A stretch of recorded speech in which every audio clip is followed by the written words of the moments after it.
Good morning, everybody. Hope you guys are doing well today. And I think it's time we make some guesses with the Seattle Seahawks pass catchers now. This may be the most exciting part of the team going into 2023, the collection of pass catchers that the team has available to them. And this one's interesting. Obviously, this is mostly wide receiver, but it's any player who will catch a pass for the Seahawks in 2023. Could be tight ends, running backs, offensive linemen, special teams gunners, cornerbacks, anybody who catches a pass from a Seahawk.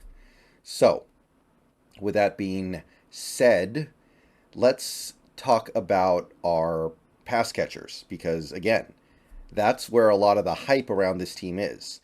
That's where even the Seahawk haters, even PFF, acknowledges we are very, very strong.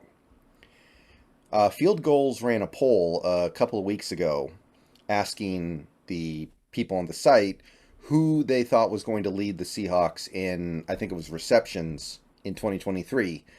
And the poll broke out. I believe 42% said Metcalf, 34% said Lockett, 20% said JSN. And I thought to myself, that's kind of cool that we have three guys that are getting a serious number of votes. Because most teams, if you were to pose that question to them, I think a lot of teams would probably have at least 80% of the vote around one guy. Like if you're a Vikings fan, then everybody's voting for Justin Jefferson. If you're not, then you're probably trolling. If you're a Rams fan, it's got to be Cooper Kupp. And a lot of the teams that would split the vote between multiple guys would split it between two, and there would be like maybe 2 or 3% left of the remaining vote share to go to everybody else. The Seahawks actually have three guys that you can make a coherent argument around leading the team in receiving. So that's got to be pretty rare. Like even a team like the Bengals that has three excellent receivers, it's pretty clear who the best receiver of that bunch is. Like everybody knows Jamar Chase is the king over there. And I think most people think that Metcalf is the best receiver on the Seahawks, but not everybody thinks that. And to the JSN lovers, the way people are talking about him, they expect him to show up and just be amazing from day one. And the word about JSN out of camp has been amazing. So you can make a very strong argument in favor of any one of those three guys. So here's my prognostications on the matter. I agree with Field Goals on number one. I think our leading receiver this year will be DK Metcalf. I think that he will have the most receptions and yards and probably touchdowns on the team. For receptions, I went with 84. Seems pretty reasonable to me. He is more of a big play threat than some of these guys, so he's going to be a guy who maybe some games has fewer catches but more yards, but I think ultimately he will lead the team in catches. There were definitely some games last year where he just was basically invisible. A couple games to start the season, he didn't do much. The Jets game, he was on a milk carton. He had like one catch for 4 yards or something. I think those games are going to start to fade. And remember, he's still very young. He's probably got a ceiling beyond what we've seen from him so far. He can get better this year very easily. It's his second year playing with Geno as well. I do think that I don't know if his numbers are going to be massively better, but I think he'll be a better player. Yards, I went with 1,204, little improvement over last year. I don't think he's ever going to put up the Calvin Johnson, Randy Moss type numbers, mostly because he's got good teammates that are going to farm catches away from him, and we're never going to be a team that forces him the ball 20 times a game so he can put up those unholy numbers. But I think we're going to be happy with what Metcalf does in 2023. 84 catches for 1,204 yards. A good number one receiver season, but not anything crazy over the top. Touchdowns, I went with 11. Double digits, but nothing record breaking, nothing earth shattering, just a nice, solid season from your number one receiver. And a big reason why the numbers are not going to be massive are because of what we have at the other receiver positions. So, number two, and this is where I disagree with field goals a little bit. I actually think, I've been kind of talked into it a little bit. JSN is going to be our second leading receiver. The way people are talking about JSN at camp, it's like he showed up and he started playing like Jerry Rice. Everyone's talking about what an important part to this offense he's going to be. We drafted him for a reason. We must be planning to use him a lot. He's going to be a huge part of the offense on third down because, I mean, that's just common sense, right? That's why he's here. You got JSN to improve the team on third down. So that's going to change that he's going to get the ball thrown his way a lot in those situations. He's going to be a chain mover. And I don't think he's going to lead the team in any receiving stat in 2023, but he's going to come reasonably close. I say 70 catches. I think there's going to be some pretty significant volume because he is the kind of guy who gets open so dang much. So I said 70 catches. I don't think he gets to 1,000 yards. I said 919. So he's not going to be a big play guy. He's not going to be averaging like 15 plus yards a catch, nothing like that. He's going to be a chain mover, going to be a bit of a possession receiver. He's not going to bust a ton of big plays because he doesn't have the top end speed, but that's not going to be his job. And for touchdowns, I went with 6. Again, nothing massive. And the Seahawks have proven they have a couple of guys who have a nose for the end zone at the receiver spots that I think are going to make it a little harder for JSN to get into the end zone, but very productive rookie year. And that must mean, of course, if you just apply common sense, that I think that Lockett is going to take a little bit of a step back this year in terms of production. And I do. I have him number 3 here. I think that he is going to continue to be a very good player, but there's going to be less balls to go around. I said 69 catches for Lockett for 760 yards. He's basically a non-factor as a yard after the catch guy. So you are betting very safely to say that he's not going to have a high number of yards per catch.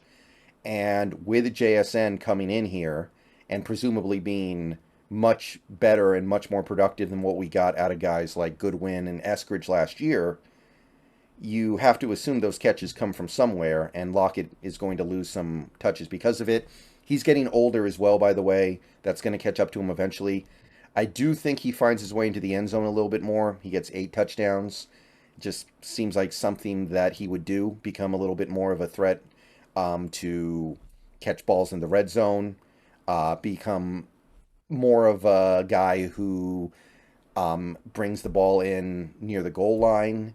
And I think the overall production is just going to go down a little bit because of JSN's addition. I don't know if Lockett's going to be that much of a worse player, but I do think his production will take a hit because there's only one ball. And JSN is going to attract more targets than the guys we've had there previously. So Lockett's time as a borderline elite receiver may be coming to an end. Although I think he will continue to do a really good job getting open and running good routes and doing his job, and that's just as important. Okay, so those are the top 3 receivers and how I see it breaking out. 4th place, we have Noah Fant, and I think this is also kind of a slam dunk here. I do think he's going to lose some production because, again, there's one ball. JSN being here is going to mean less catches for other players, and Noah Fant, I think, loses a few. He goes down to 41 for just under 500 yards, and I gave him 4 touchdowns. So a little bit less than last year. Still pretty good numbers, still making meaningful contributions to this team as a tight end, but he gets squeezed a little bit by the new addition. And you have to remember, tight ends are going to be on the field less now because of JSN. The only way JSN gets on the field reliably is as the 3rd receiver. If you have 3 receivers, you can't go 2 tight ends as much, and you can't go 3 tight ends nearly as much. So somebody has to pay for that. Fant pays for it a little bit. Next guy I have listed here is actually Charbonnet. I think he's going to be the 3rd down back because he's a relatively prolific pass catcher, and it proved to be part of his skill set in college in a way that it didn't for K9. So I think Charbonnet gets a good chunk of 3rd down snaps, which means he's going to be a safety valve option. I gave him a couple catches a game, 32. Seems reasonable to me. Even if he misses a couple games, I think it's pretty reasonable to say he's going to catch like 2.5 passes in a game.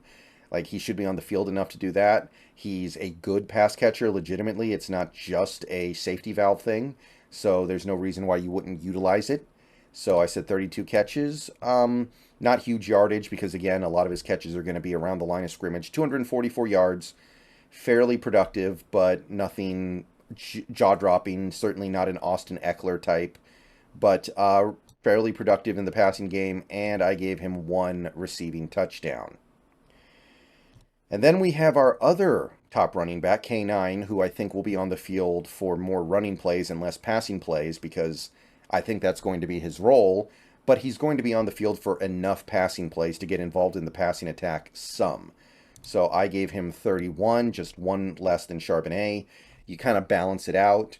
You figure, yeah, Charbonnet is going to be on the field for more third downs, but Walker is going to be on the field for more overall plays by a pretty wide margin.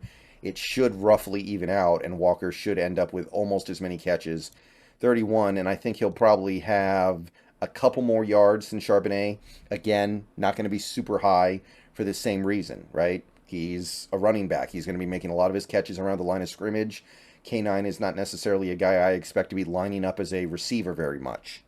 A lot of his catches are just going to be simple little flat route things that go for 4 or 5 yards. And as for touchdowns, I also gave him one receiving touchdown.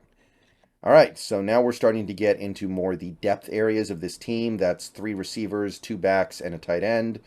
Let's move on here to number 7 on this list. It is Will Dissly, the backup tight end, and his numbers are also going to take a hit because of the addition of JSN. I gave him 18 catches for 200 yards, and I gave him 2 touchdowns.